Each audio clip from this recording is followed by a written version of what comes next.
Well, let's get more now on this story from Vincent McAviney, our correspondent in Westminster. Vincent, how big is this for British politics? We've seen that some of those MPs who've come out and resigned, among them are some who've wanted a second referendum. So could this potentially tip the balance in favour of Theresa May?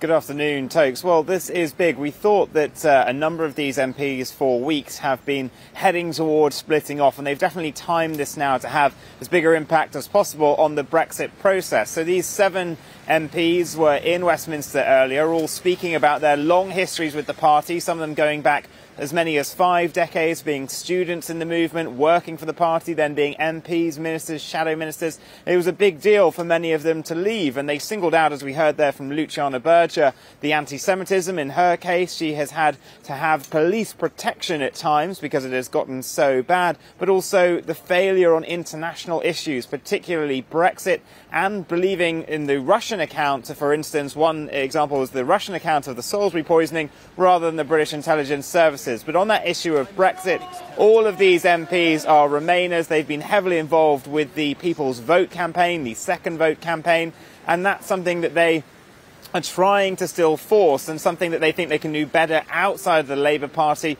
because Jeremy Corbyn has been ignoring the party's official position, which has some backing for that second referendum if the certain circumstances are put in place. So where does this leave the Labour leader Jeremy Corbyn now?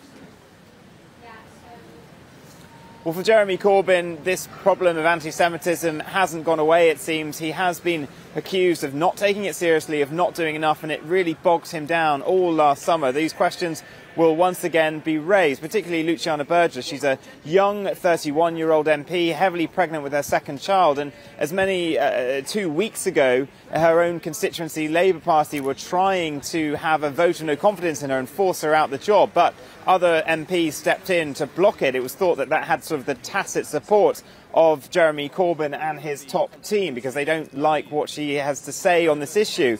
And now really the question is whether history is going to repeat itself. This has happened before to Labour. The Gang of Four in the 1980s, they broke away and formed a party called the SDP. They didn't fare so well, eventually connecting up with the Liberal Party and forming the Liberal Democrats. And in recent years they've gone from having 57 MPs all the way down to 7, and now they're about a dozen. So being an extra party in British politics, a very much two-party system, is a very difficult game to play. Our UK correspondent Vincent McAviney there with the latest from Westminster. Thank you.